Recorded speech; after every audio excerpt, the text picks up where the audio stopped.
Marnus লাবুশেনকে ছক্কা মেরে PSL এ অভিষেক। সেদিন ওই একটা বাউন্ডারি হাঁকিয়েছিলেন পারভেজ হোসেন ইমন, আর সেই এক ছক্কার প্রশংসাতেই মত্ত হয়েছিল গোটা লাহোর কালান্দার্স শিবির। কারণ পিএসএল চ্যাম্পিয়নরা বুঝে গিয়েছিল আসছে দিনে কতটা বিধ্বংসী হয়ে উঠতে পারেন এই তরুণ ব্যাটার। নিজের দ্বিতীয় ম্যাচেও একটা ছক্কায় ইনিংস শেষ হয়েছিল ইমনের, তবে তৃতীয় ম্যাচেই পেয়েছেন পছন্দের জায়গা।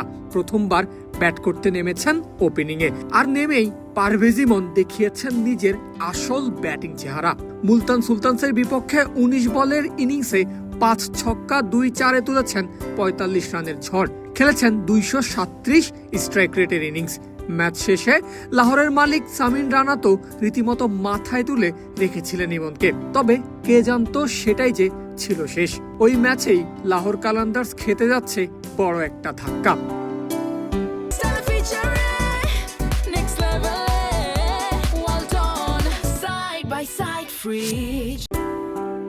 মুলতানের বিপক্ষে একটা ক্যাচ ধরতে গিয়ে সতীর্থ আসিফ আলীর সঙ্গে সংঘর্ষে শোল্ডার ইনজুরিতে পড়ে মাঠ ছেড়েছিলেন পারভেজ ইমন।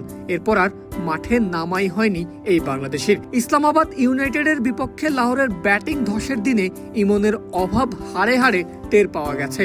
এরপর আজ শনিবার পেশোয়ার জালমির বিপক্ষে ম্যাচের আগে আসলো অন্তিম দুঃসংবাদ। সেই ইনজুরিতে এবার পিএসএল থেকেই বিদায় পারভেজের। রুলড আউট হয়েছেন, ফিরবেন বাংলাদেশে। এ নিয়ে একটা প্রেস বিজ্ঞপ্তি প্রকাশ করেছে লাহোর কালান্দার্স, যেখান থেকে জানা যায় এমআরআই স্ক্যানে ধরা পড়েছে ইমনের কাঁধের লিগামেন্ট ছিঁড়ে গেছে।